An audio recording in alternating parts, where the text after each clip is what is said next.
Damian Cross, full expanded briefing script. Iran said it happened. 3 F-35s, gone, destroyed on the ground before they could even take off. That is the claim Tehran put out to the entire world. 3 fifth-generation stealth fighters completely destroyed. 3 more heavily damaged. 6 of America's most advanced combat aircraft, according to the Islamic Revolutionary Guard Corps, taken out of the fight in a single ballistic missile strike. The announcement came quickly, with confidence, and was amplified across Iranian state media within hours. For a country locked in a prolonged and costly confrontation, it was framed as a decisive moment of retaliation and capability. But 3 days later, something surfaced that Iran did not appear to anticipate. A single piece of footage, released quietly and without fanfare. It showed an F-35 fighter jet on the deck of a carrier. Engines engaged, weapons loaded, the aircraft lifting cleanly into the sky.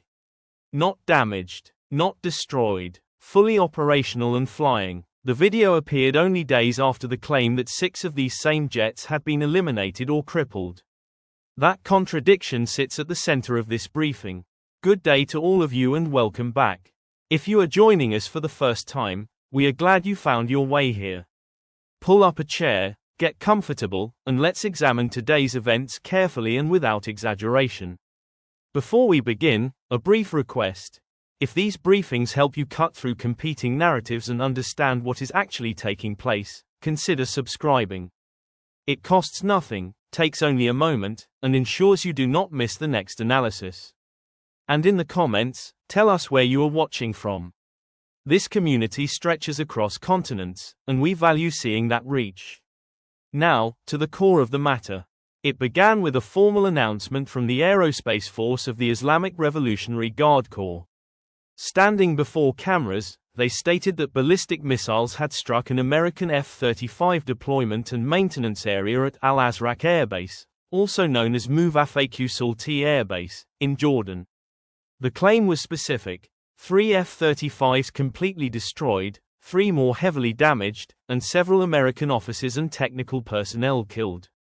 Iranian state media, including IRIB, repeated the statement and presented it as successful retaliation for a prior United States strike on residential structures on Qeshm Island that, according to Tehran, had killed members of a family including a child.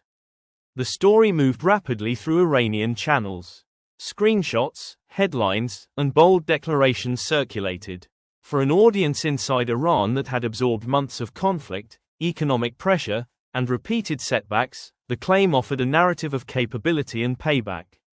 It was presented as proof that Iran could still reach high-value American assets and inflict meaningful losses. Almost immediately, the United States Central Command issued a concise and direct response. No American aircraft, CENTCOM stated, were destroyed or damaged in the recent attempted Iranian attacks. All incoming missiles and drones were either intercepted or failed to reach their targets. Jordanian authorities separately reported intercepting multiple missiles directed toward the kingdom.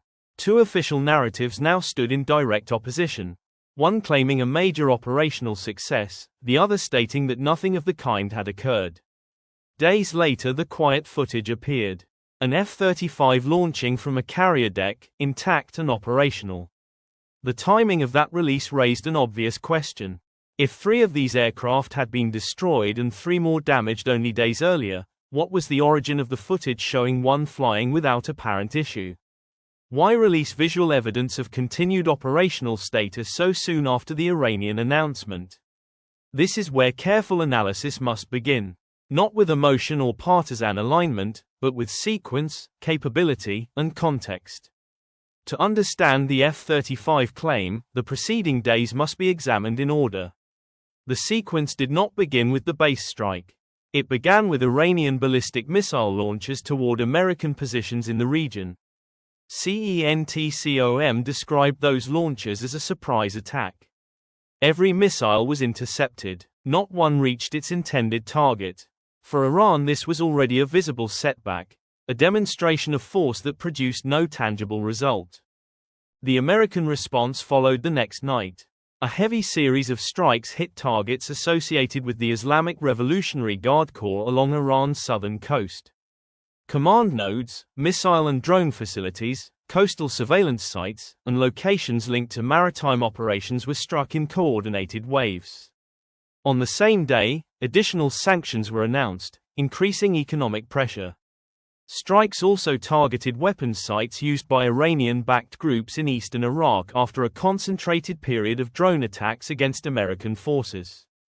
Iranian media reported civilian casualties from some of these actions. Independent confirmation of those specific casualty figures was not available at the time. Another Iranian missile launch followed, this time directed toward Jordan. Jordanian air defenses intercepted all of them. Another attempted strike, another failure to achieve effects. By this point, Iran had absorbed a series of consecutive operational setbacks. Offensive missile attempts had been stopped. American and Allied forces had conducted successful strikes against Iranian-linked infrastructure. Sanctions had tightened. Public messaging inside Iran needed a counter-narrative. It was in this environment that the F-35 claim was released. The timing is not incidental. Claims of major success often appear after periods of measurable failure when domestic confidence requires reinforcement. The technical characteristics of the F-35 itself must also be considered when evaluating the credibility of the claim. The aircraft is designed around a core principle: detect threats early and survive in contested environments. Its sensor fusion, data links, and early warning integration allow near real-time awareness of missile launches. Standard operating procedures call for rapid dispersal or launch when inbound threats are detected. The aircraft's electronic warfare suite is built to detect and disrupt surface-to-air and other incoming systems. Its low observable design reduces radar cross-section, making precise tracking and engagement more difficult. A scenario in which 6 of these aircraft sit exposed on the ground, undetected or undefended, and are then simultaneously destroyed or damaged by ballistic missiles, sits uncomfortably against the known design philosophy and operational practices of the platform. None of this constitutes absolute proof of what occurred on that specific night. Satellite imagery, independent battle damage assessment, and transparent verification remain limited on both sides. What it does establish is that the claimed outcome is difficult to reconcile with the aircraft's documented capabilities and standard defensive procedures. While the military exchange continued, a parallel diplomatic track was also reported. Quiet contacts through regional intermediaries explored possible arrangements aimed at reducing tensions, including proposals involving shared or limited control over key maritime passages. Iran had not accepted the terms according to available reporting, particularly any arrangement that would fully relinquish leverage over entry and exit points. Public rhetoric remained defiant. Private channels appeared to keep limited communication open. These two tracks can exist simultaneously. A government can project strength to its domestic audience while exploring off-ramps through intermediaries. Inside Iran, the economic and social pressure had been accumulating for months. Currency strain, rising unemployment acknowledged even in official statements, disrupted trade, and the cumulative cost of prolonged confrontation created a difficult environment for sustained public support. In such conditions, a claim of destroying advanced American aircraft serves a clear communicative function. It is less a message primarily intended for Washington, which possesses extensive technical means of verification, and more a message directed inward, a signal that the conflict is producing results and that continued sacrifice is justified. This pattern is not unique to the current confrontation. Governments under sustained pressure frequently maintain dual narratives, one for external observers and verification systems, another for internal cohesion. Public claims of battlefield success, when verification is difficult or contested, often function as pressure release mechanisms. They buy time, reinforce morale, and shape the domestic conversation even when the operational reality remains disputed. Looking forward from this specific claim, 2 broad paths remain visible. One continues the cycle of strikes and counter-strikes if diplomatic channels stall. The other involves gradual, quiet arrangements brokered through the same regional intermediaries already in contact, even while public statements on both sides continue to project resolve. Which path predominates will depend less on any single disputed claim about aircraft on a runway and more on the cumulative economic burden, internal political stability, and the willingness of populations to sustain the costs of prolonged conflict. The F-35 claim, examined in full context, reveals more about the conditions under which it was issued than about the confirmed fate of 6 specific aircraft. A string of intercepted missile attacks, successful American and Allied strikes, tightening sanctions, and domestic economic strain formed the immediate backdrop. A bold public claim of major success followed. An official American denial and subsequent footage of an operational F-35 created a direct contradiction. Technical characteristics of the aircraft make the claimed simultaneous destruction of multiple aircraft on the ground difficult to align with established capabilities.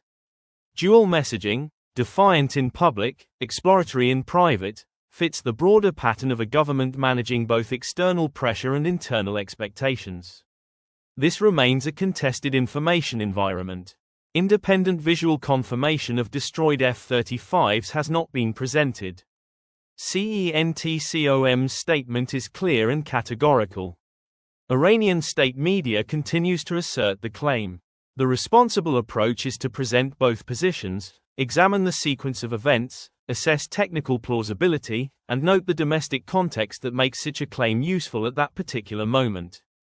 That is the analysis. That is the briefing. Subscribe if you want the next update when new verified information appears. Leave your location in the comments.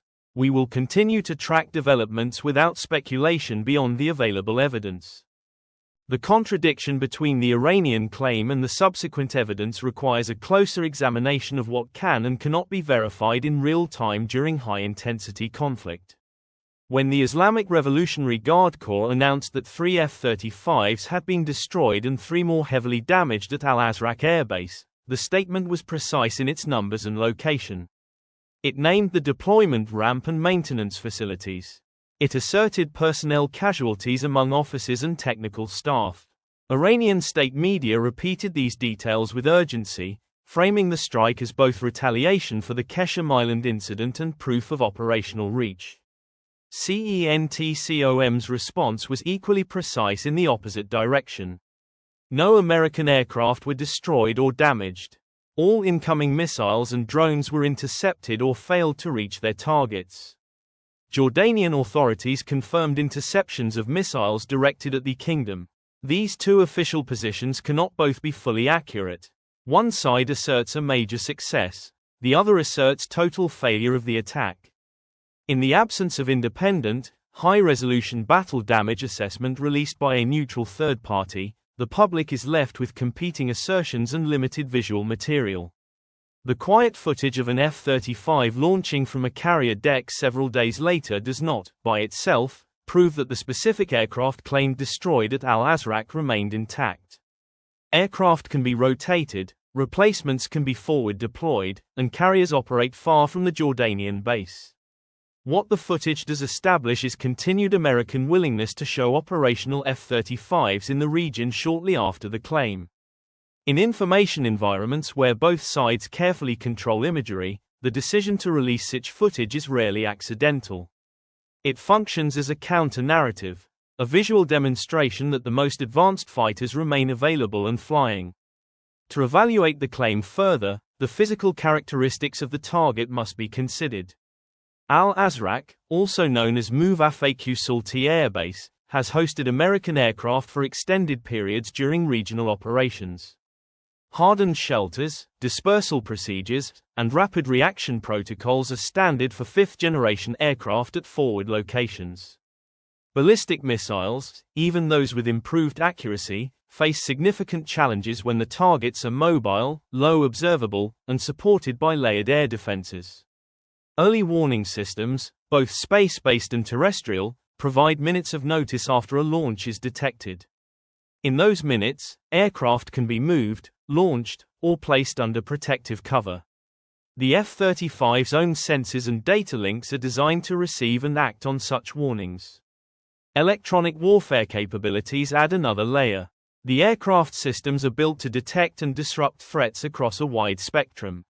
A scenario in which multiple F-35s remain stationary, fully exposed, and successfully targeted in a coordinated ballistic missile salvo assumes either a complete failure of detection and reaction or a level of missile performance against low observable targets that has not been independently demonstrated at scale. Neither assumption can be dismissed outright, but both require stronger evidence than a unilateral claim followed by official denial. The preceding sequence of events strengthens the case for examining motive alongside capability. Iranian ballistic missiles launched toward American positions were intercepted. Subsequent American strikes hit command, missile, drone, and surveillance sites along the southern coast. Additional strikes targeted Iranian-backed militia weapons sites in eastern Iraq after a concentrated period of drone attacks. Missiles directed at Jordan were likewise intercepted. Each of these attempts failed to produce the visible results that public messaging inside Iran required. The F-35 claim arrived immediately after this series of setbacks. Timing of this kind is a recognized pattern in prolonged conflicts. When operational results are limited, narrative results become more valuable. Inside Iran, the economic environment had already imposed measurable costs. Disrupted trade routes, tightened sanctions, currency pressure, and acknowledged rises in unemployment created conditions in which sustained public support for continued confrontation required visible signs of success. A claim that advanced American fighters had been eliminated provided such a sign. It allowed state media to shift focus from intercepted missiles and damaged facilities to a story of direct hits against high-value targets. Whether the claim reflected actual battlefield outcomes or served primarily as domestic reassurance cannot be resolved with the information currently available. What can be observed is that the claim filled a clear communication need at a moment when previous offensive actions had not. Diplomatic channels running in parallel further complicate the picture. Reports of contacts through regional intermediaries exploring limited arrangements over maritime passages indicate that not every action during this period was aimed at escalation. Public statements remained hard-line. Private discussions, according to multiple accounts, continued. This dual-track approach is consistent with a government seeking to manage external pressure while maintaining internal cohesion. A public claim of major military success can coexist with private exploration of off-ramps. The two are not mutually exclusive. They address different audiences. Verification remains the central unresolved issue. No independent satellite imagery of destroyed F-35s at Al-Azraq has been widely released and authenticated. No serial numbers, wreckage photographs, or detailed forensic assessments from neutral sources have entered the public domain. Iranian media presented the claim as fact. American and Jordanian authorities presented the opposite as fact. In such conditions, the responsible analytical posture is to treat both statements as contested, to examine the sequence that preceded the claim, to assess technical plausibility against known platform characteristics, and to note the domestic context that made a success narrative useful. The release of the carrier launch footage several days later fits this same contested environment. It does not close the question.